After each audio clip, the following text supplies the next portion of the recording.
അനുഗ്രഹിക്കപ്പെട്ട നല്ല സമയത്തിനായി ഞാൻ ദൈവത്തെ സ്തുതിക്കുന്നു, സ്തോത്രം ചെയ്യുന്നു. ദൈവവചനം ശ്രവിച്ചുകൊണ്ടിരിക്കുന്ന എല്ലാ ദൈവമക്കൾക്കും വീണ്ടും വരാമെന്ന് അരുളി ചെയ്തവനായ കർത്താവായ യേശു ക്രിസ്തുവിൻ്റെ ധന്യനാമത്തിൽ ഞാൻ എൻ്റെ സ്നേഹവന്ദനം അറിയിക്കുന്നു. ഇന്നത്തെ അല്പസമയത്തെ ചിന്തയ്ക്കായി 61 സങ്കീർത്തനം 2 വാക്യം നമുക്ക് വായിക്കാം. എൻ്റെ ഹൃദയം ക്ഷീണിക്കുമ്പോൾ ഞാൻ ഭൂമിയുടെ അറ്റത്തു നിന്ന് നിന്നെ വിളിച്ചപേക്ഷിക്കുന്നു.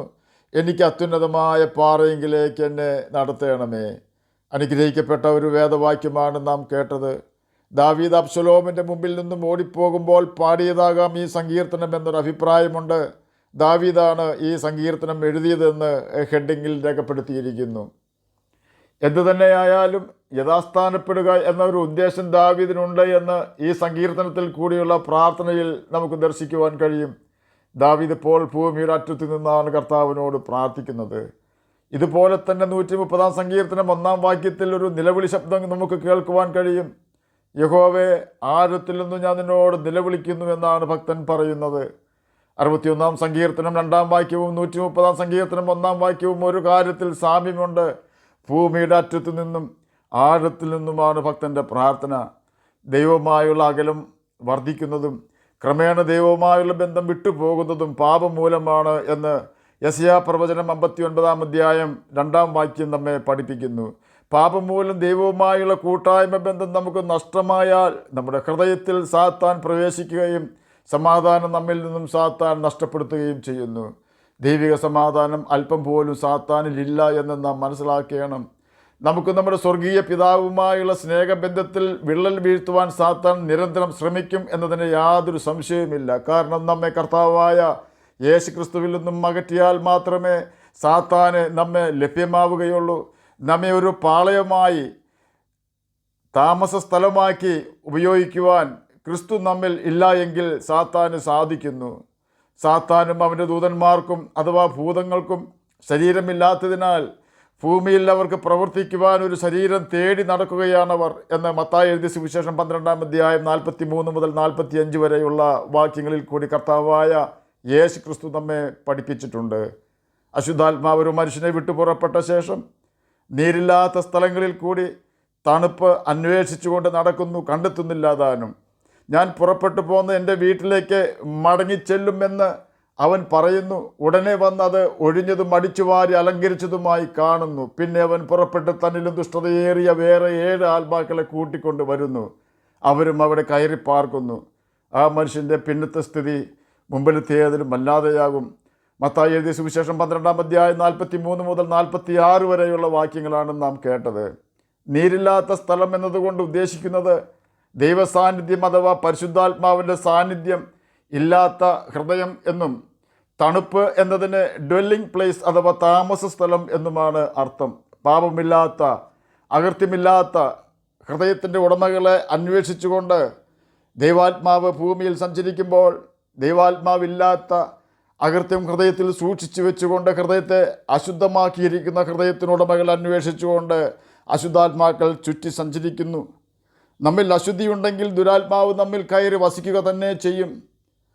ദിവസങ്ങളോളം ആൾപ്പാർപ്പില്ലാത്ത വീടുകളിൽ സാമൂഹ്യ വിരുദ്ധർ അനാശാസ്യ പ്രവർത്തനങ്ങൾ നടത്തുന്നത് പോലെ ദൈവാത്മാവിൻ്റെ സാന്നിധ്യമില്ലാത്ത ഹൃദയത്തിൽ ദുരാത്മാവ് വന്ന് താമസിക്കുകയും ആ വ്യക്തിയെ പ്രതിസന്ധിയിലാക്കുകയും ചെയ്യുന്നു. അശുദ്ധാത്മാക്കൾക്ക് അനായാസം അതിന് സാധിക്കുകയില്ല. പാപത്തെക്കുറിച്ച് ബോധം വരികയും ദാവീദിനെ പോലെ പാപത്തെ ഏറ്റുപറഞ്ഞ് ഉപേക്ഷിക്കുകയും ചെയ്യുന്ന വ്യക്തികളിൽ കയറി താമസിക്കുവാൻ ദുരാത്മാക്കളെ ദൈവാത്മാവ് അനുവദിക്കുകയില്ല. പാപം ചെയ്യുന്ന വ്യക്തിയിൽ ദൈവാത്മാവ് ദുഃഖിക്കുമ്പോൾ താങ്ങുവാൻ കഴിയാത്ത ഹൃദയവേദനയായിരിക്കും ഒരു ദൈവ പൈതലിന് ഉണ്ടായിരിക്കുക. ആ സമയം തന്നെ ഒരു ദൈവകുഞ്ഞ് ദൈവത്തോട് നിലവിളിക്കുന്നത്, കർത്താവെ, ആഴത്തിൽ നിന്ന് ഞാൻ അങ്ങയോട് നിലവിളിക്കുന്നു എന്നാണ് പ്രാർത്ഥിക്കുക. അഥവാ 61 സങ്കീർത്തനം 2 വാക്യത്തിൽ ദാവീദ് പ്രാർത്ഥിക്കുന്നത് പോലെ എൻ്റെ ഹൃദയം ക്ഷീണിക്കുമ്പോൾ ഞാൻ ഭൂമിയുടെ അറ്റത്തു നിന്ന് നിന്നെ വിളിച്ചപേക്ഷിക്കും എന്നാണ് ദൈവകുഞ്ഞ് പ്രാർത്ഥിക്കുക. നാശകരമായ കുഴിയിലും കുഴഞ്ഞ ചേറ്റിലും അകപ്പെടുമ്പോൾ രക്ഷയ്ക്കായി നിലവിളിക്കാമെങ്കിൽ കരുണയോടെ ഓടി വന്ന് സഹായിക്കുന്നവനാണ് യഹോവയായ കർത്താവ് എന്ന് ദാവീദിന് അറിയാമായിരുന്നു. അതുകൊണ്ട് തന്നെ ക്ഷീണിച്ച ഹൃദയത്തോടെ ദൈവത്തോട് താൻ അപേക്ഷിക്കുകയാണ്. തൻ്റെ പ്രതിസന്ധിയിൽ നിന്നും രക്ഷ നേടുവാനും ആത്മാവിൻ്റെ ക്ഷീണം മാറ്റുവാനും ദൈവത്തോട് തന്നെ താൻ പ്രാർത്ഥിക്കുകയാണ്. അതെ, നമ്മുടെ ക്ഷീണാവസ്ഥയിൽ, സമാധാനം നഷ്ടപ്പെടുന്ന വേളകളിൽ ഇനി എങ്ങനെ മുന്നോട്ട് പോകുമെന്ന് വിചാരപ്പെട്ട് ഹൃദയം ക്ഷീണിക്കുമ്പോൾ, കർത്താവ് ഈ പ്രതിസന്ധിയിൽ നിന്നും, ക്ഷീണിച്ച അവസ്ഥയിൽ നിന്നും സമാധാനത്തിൻ്റെയും ദൈവിക സന്തോഷത്തിൻ്റെയും ഉറവിടമായ അത്യുന്നത പാറയെങ്കിലേക്ക് എന്നെ നടത്തണമേ എന്ന് ജീവൻ്റെ ഉറവയായ കർത്താവായ യേശു ക്രിസ്തുവിനോട് പ്രാർത്ഥിക്കുക. അവൻ നമ്മെ സമാധാനം കൊണ്ട് നിറയ്ക്കുകയും ദൈവിക സന്തോഷത്താൽ നമ്മെ ആനന്ദിപ്പിക്കുകയും ചെയ്യും. ദൈവസാന്നിധ്യം നമ്മിൽ വരുമ്പോൾ ഹൃദയസമാധാനവും സഹജീവികളോട് അനുകമ്പയും നമ്മുടെ ഹൃദയത്തിൽ നിറയുന്നു. എന്നാൽ ദുരാത്മാവ് നമ്മിൽ പ്രവേശിക്കുമ്പോൾ പ്രതികാര ചിന്തയും സഹജീവികളോട് വെറുപ്പുമായിരിക്കും നമ്മുടെ ഹൃദയത്തിൽ നിറയുക. തമ്മിൽ സ്നേഹിക്കണമെന്നും സൂര്യൻ അസ്തമിക്കുവോളം കോപം വെച്ചുകൊണ്ടിരിക്കരുതെന്നുമാണ് ദൈവാത്മാവ് നമ്മോട് കൽപ്പിക്കുന്നതെന്ന് നാം എപ്പോഴും ഓർക്കണം. ദൈവാത്മാവിൻ്റെ സ്വഭാവത്തിന് നേർ വിപരീത സ്വഭാവമാണ് ദുരാത്മാവിൻ്റേത്.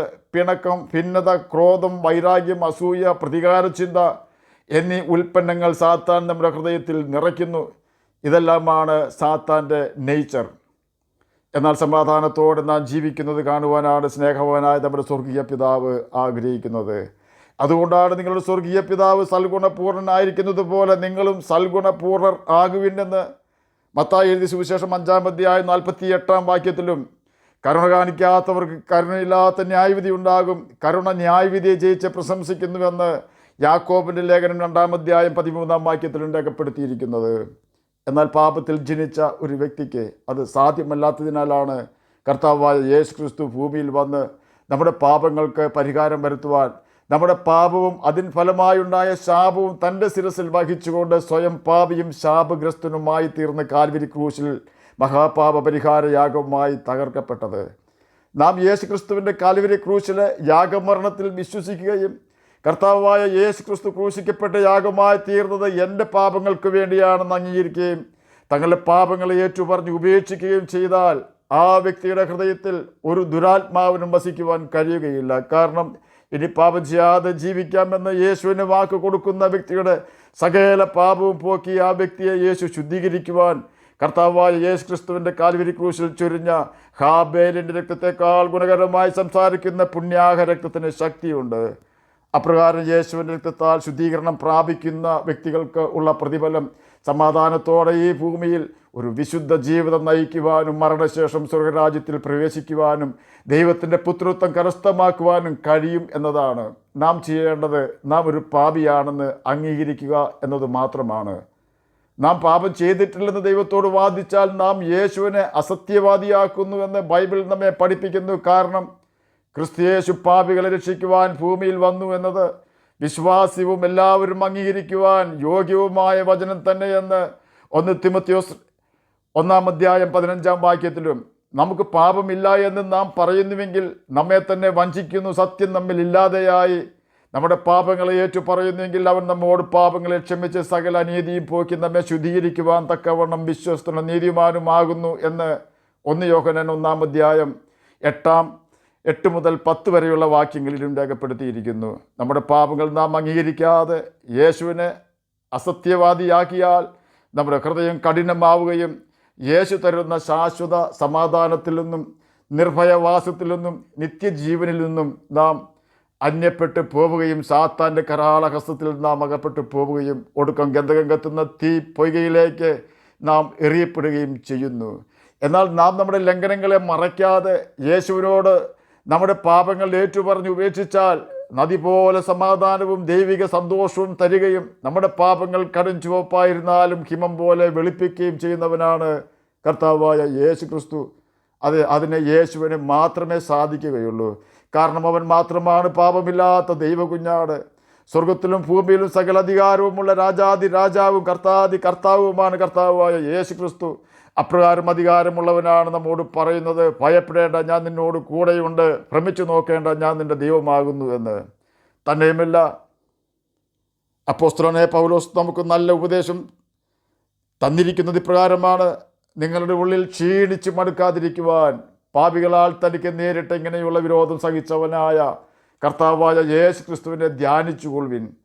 എത്രമാത്രം പ്രതിസന്ധി നമുക്കുണ്ടെങ്കിലും നാറ്റം വെച്ച ലാസറിനെ ഉയർപ്പിച്ചവന് നമ്മുടെ ഹൃദയത്തിൻ്റെ ക്ഷീണം മാറ്റുവാനും ഒരിക്കലും രക്ഷപ്പെടുകയില്ല എന്ന് ചിന്തിച്ചിരിക്കുന്ന സാഹചര്യത്തിൽ നിന്നും നമ്മെ പുറത്തു കൊണ്ടുവരുവാനുമുള്ള അധികാരവും കഴിവും ഉണ്ടെന്ന് നാം എപ്പോഴും ഓർക്കണം.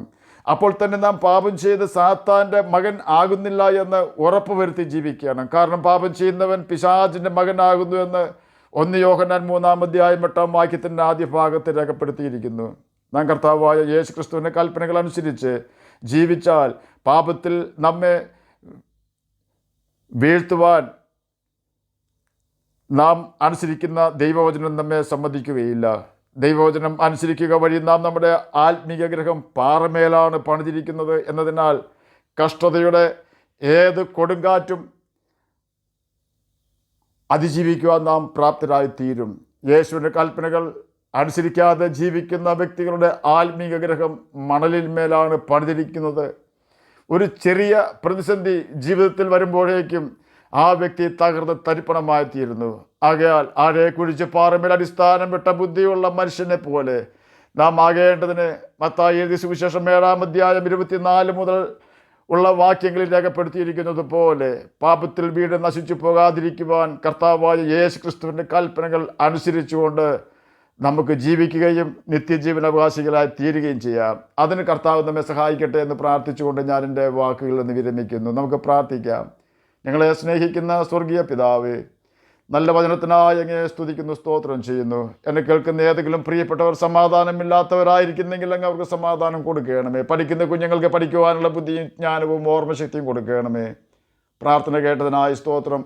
യേശുവിൻ്റെ നാമത്തിൽ തന്നെ ആമേൻ. കർത്താവ് എല്ലാവരെയും അനുഗ്രഹിക്കട്ടെ.